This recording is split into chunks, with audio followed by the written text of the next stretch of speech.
ఏం జరగబోతోంది ఫ్యూచర్లో అనేది ఒక అంశం అయితే, ఇక రెండవ అంశం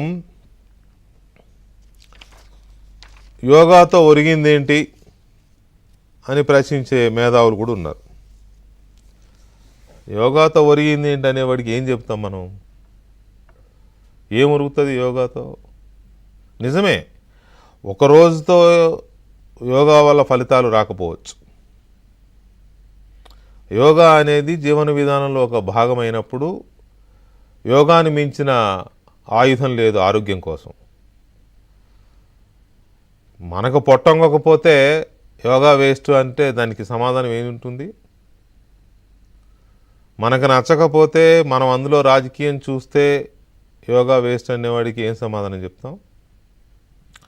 సో యోగా వల్ల ఒరిగింది ఏంటి అని సజ్జల రామకృష్ణారెడ్డి జగన్మోహన్ రెడ్డి తరపున వైఎస్ఆర్ కాంగ్రెస్ పార్టీ తరపున ఒక మాట మాట్లాడారు అంటే, మరి యోగాని ఆయన ఏ ఉద్దేశంతో చూసి యోగా వల్ల ఏం ఒరిగింది అని అన్నారు అనేది ఒకటి. అంతర్జాతీయ యోగా దినోత్సవం జరిపినప్పుడు నీ పార్టీగా నువ్వేం చేసావు? నీకు బాధ్యత లేదా? ఇది ఇంటర్నేషనల్ డే కదా. ఐక్యరాజ్య సమితిని ఒప్పించి మన ప్రధాని నరేంద్ర మోదీ గారు జూన్ 21ని యోగా డేగా ఫిక్స్ చేసిన తర్వాత ఈ దేశంలో ఉన్న ప్రజలందరూ పార్టీలకు అతీతంగా యోగా డేలో పాల్గొనాలి. ఎందుకంటే అది మన కోసం పెట్టిన ఇది కాబట్టి. నీ పార్టీ ఏం చేసింది ఇవాళ? ఎక్కడన్నా యోగాలో పాల్గొన్నావా? నీ తాడేపల్లిలో కానీ లేకపోతే అసలు పార్టీ కార్యకర్తలకు పిలిపించావా? పార్టీలతో సంబంధం లేకుండా ప్రభుత్వం చేసే దాంట్లో కాకపోయినా మనం విడిగా చేద్దాం, ఇది మన ప్రభుత్వం కేంద్ర ప్రభుత్వం చేసిన ఇది కదా అని ఎక్కడైనా పాల్గొన్నారా? మీరు చేశారా? అంటే మీరు ఈ దేశంలో మీరు part and parcel of India కాదా? మీరు కాకుండా ఆడ కూర్చొని నలుగురు పోగేసుకుని ప్రెస్ మీట్ అని పెట్టి యోగా వల్ల ఒరిగింది ఏంటి? ఏం ప్రశ్న అది? రాజకీయాలు చేశానంటావు, మీడియాలో సంపాదకుడిగా చేశానంటావు. ఏం సజ్జల రామకృష్ణారెడ్డి గారు మరి ఎందుకు ఈ రకమైన ఇది వచ్చిందో నాకైతే అర్థం కాలేదు. ఆయనే చెప్పాలి.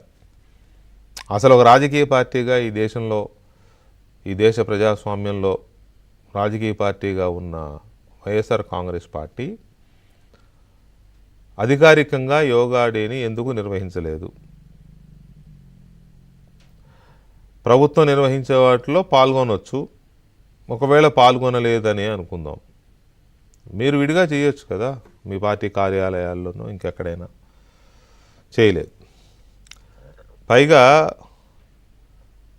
తండ్రి కొడుకులు డ్రామాలు ఆడుతున్నారట యోగా పేరుతో.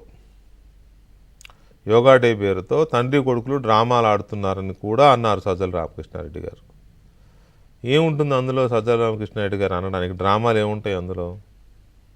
ఒక పెద్ద ఈవెంట్ని మన రాష్ట్రంలో జరుపుకోవడం డ్రామాలా? మన రాష్ట్రంలో, ఏ రాష్ట్రంలోనైనా, తెలుగు రాష్ట్రాల్లో మొన్న మిస్ వరల్డ్ ఇక్కడ జరిగింది, ఇవాళ యోగా డే అక్కడ జరిగింది. రేపు ఇంకోటి ఏదో ఆఫ్రో ఏషియన్ గేమ్స్ జరగవచ్చు ఏపీలో అంటున్నారు ఆయన ముఖ్యమంత్రి గారు. వద్దా? అది కూడా డ్రామా అంటారేమో. అంటే ఒక పెద్ద ఈవెంట్ రాష్ట్రంలో ఏది జరిగినా మీకు డ్రామా లాగానే కనపడుద్ది. ఇది ఏ రకమైన ఇది అంటే? ఎంతసేపు శవాలు కొట్టుకుని చావడాలు, చంపుకోవడాలు, ఇవి మాత్రమే మీకు ఈవెంట్స్. రాష్ట్రాన్ని ప్రమోట్ చేసేవి, రాష్ట్రాన్ని అంతర్జాతీయ స్థాయిలో గుర్తింపు తీసుకొచ్చే ఈవెంట్స్ మీకు డ్రామాలు అవుతాయి. ఎందుకు ఈ రకంగా యోగా పేరుతో తండ్రి కొడుకులు డ్రామా ఆడుతున్నారు అని సజ్జల రామకృష్ణారెడ్డి అన్నారు. మరొక పక్క మోదీ గారేమో పులకించిపోయారు. యోగా డే నిర్వహించిన తీరు కానీ, సక్సెస్ అయిన తీరు కానీ, గిన్నీస్ బుక్లో ఎక్కిన తీరు కానీ. దానికి ఏం సమాధానం చెప్తారు జగన్మోహన్ రెడ్డి గారు? ఈ అంశాల మీద ఒక చిన్న బ్రేక్ తర్వాత చర్చిద్దాం.